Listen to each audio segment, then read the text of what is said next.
So in Lithuania, one agency is playing litmus test for truth and lies.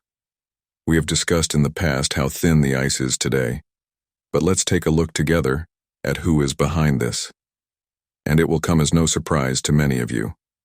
I mean, what they have perfected is that they don't have a written author or editor for these true lie theses, but have invented a lie detector, probably in part so that no editor gets tainted by a custom-ordered journalistic lie. If we step away from these initial imperfections and go to the listed links to sources of unmistakable information, we arrive.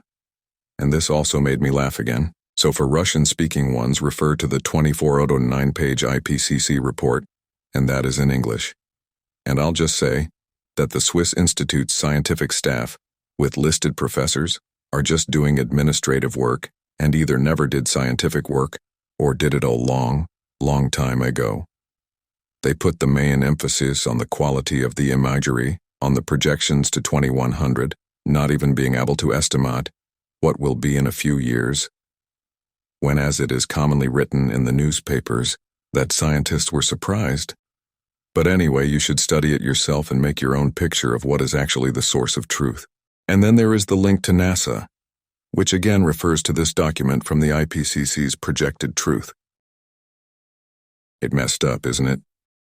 And several references to very famous institutions such as Live Science and Science, one of which is owned by the media company Future, and the other, according to the usual scenario, is controlled by BlackRock, J.P. Morgan, AXA. And in the second, for example, Carolyn from the famous Bill Melinda Gates Institution. Shall I go on? And the next link is not a scientific institute, although it has a pompous name in the style of Climate.gov. On site in Manu is How Teach You About Climate. Well, say it yourself. They are fucking with us, aren't they?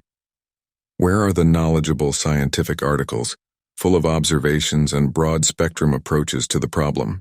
And in the next link, and this particularly blew me away, right under the headline they tell you that it will only take 5 minutes to read the article, so that someone doesn't give up right away. And the entire article on warming Earth is written by Sarah, an editor with 8 years' experience at Nation Geography, so what you say? Okay, I'll go back to the first paragraph of the Lithuanian one-sided truth, where it says that nothing is supposedly happening to countries like Japan, China, India, and Italy. So, if it's not happening, I'll just show some quick seismographic records here for the past 10 years, from the Volcano Discovery website. Here's Japan, when the progression picks up after 2010. For China, a pretty rapid increase after 2020, in India in 2005, and again after 2020, in America, all since 1995. If nothing is happening, why don't the rich buy seafront villas and build their rammed residences underground? That it should be on a whim, that they have had enough of the sun and just want to be left alone and in the cool shade? One last question to you. Who do you think is behind all this? And why is everything being pushed so hard politically and not in a scientific way? So what is truth and what is lie? So take care.